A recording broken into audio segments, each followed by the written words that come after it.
Šiandien jūs kviečiu melstis Lectio Divina maldą su Jono Evangelijos tekstu, 3 skyriaus nuo 31 iki 36 eilutės imtinai. Dabar jums ir perskaitysiu. Kas iš aukštybių ateina, tas už visus viršesnis, o kas iš žemės gimė žemiškas pats ir žemiškai kalba. Kas iš dangaus ateina, tas už visus viršesnis.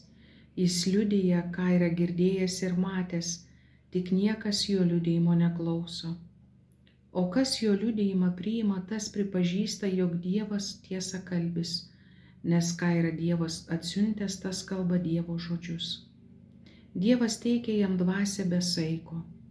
Tėvas myli sūnų ir visą yra atidavęs į jo rankas. Kas tiki sūnų turi amžinąjį gyvenimą, o kas nenori sūnaus tikėti, gyvenimo nematys. Virš jo kybo Dievo rūstybė. Taigi tęsime mūsų apmąstymą iš Jono Evangelijos 3 skyriaus pabaigos. Evangelistas Jonas iš tikrųjų apibendrina savo 3 skyriaus apmąstymus ir pagrindinė tema išlieka Jėzaus vienintelio tėvo apreiškėjo ir amžino gyvenimo per dvasią teikėjo figūra. Taigi Dievo žodžiu ir su Dievo žodžiu mokinys, tai yra kiekvienas iš mūsų, esame kviečiami patikrinti savo santykį su Jėzumi. Atsižvelgiant į Jono Krikštytojo, kuris išsižadėjo savęs ir su džiaugsmu atsivėrė Kristui pavyzdį. Štai tas, kuris yra didesnis už mane, aš jam nevertas atrišti kurpių dirželio. Aš jūs krikštijau vandeniu, o jis jūs krikštys šventąja dvasia. Taigi, štai yra Jono liudijimas, kuris laiko save mažesniu nuo pat pradžių. Taigi Jonas Krikštytojas ateina iš žemės, tai ką ir byloja 31 eilutė, ir lieka žemiška bei ribota būtybė. Todėl tik Jėzus gali kalbėti apie Dievą žmogų iš tiesioginės patirties. Tačiau net ir šių Jėzaus apreikštų amžino gyvenimo žodžių akivaizdoje žmonės atsisako tikėti. Ir čia mes matome, kad yra tas likutis, kuris gyvena tikėjimu. Ir jie yra tikintieji, kurie parodo, kad Dievas yra tikrasis Dievas. Ir tai mums byloja 33 eilutė. O kas jo liudijimą priima, tas pripažįsta, jog Dievas tiesa kalbis.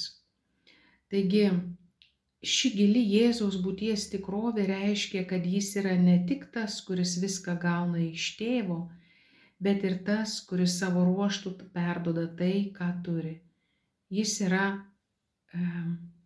Dievas nužengęs į žemę, nužengęs link kiekvieno iš mūsų.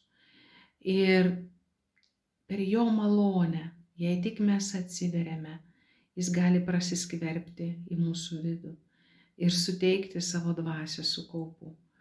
Taigi Jėzaus žodžiai tampa tobuli ir išpildyti, kai mes įsileidžiame į savo širdį. Taigi galime iš tikrųjų paklausti savęs, o kaip gali prasiskverbti šis žodis į mano gelmes. Ir čia yra lemiamas faktas nuodėmių atleidimas. Kas nėra nusidėjėlis iš mūsų? Kam nereikia atleidimo? Kas yra labiau gelbėtojas nei tas, kuris atleisdamas atkuria draugystę su Dievu. Taigi, ir kai mes norime iš tikrųjų kalbėti apie Jėzaus darbus mūsų istorijoje, niekas kitas nėra, kaip pasakyti, įstabiau, įtikinamiau, didesnis liudijimas, kai mes paliudijam, kiek daug mums yra atleista ir kiek daug mums yra duota. Tai kada mes paliudijam, kiek daug mums yra atleista, iš tikrųjų mes liudijam Dievo gailestingumą. Taigi pristatyti Jėzaus kaip gailestingojo darbus, kuris atleidžia man mano nuodėmes, tai reiškia pristatyti jį kaip tą, kuris atkuria sūnišką, draugišką, laiminantį bendravimą su Dievu. Ir visų kitų misijų, kurios tampa įkvėptos, palaimintos šeimos vyresniųjų pradžią. Taigi, ką aš galiu statyti be šio pamato? Būti toli nuo Dievo, jaustis jo nepriimtam, jaustis nutolusiam nuo savo kilmės ir tikslo. Koks tai gyvenimas? Taigi, kiekvienu kartu, kai mes atliekame nuoširdžią atgailą, nuoširdžią išpažintį, mes savyje atnaujiname sūnišką, dukterišką santykį su Dievu.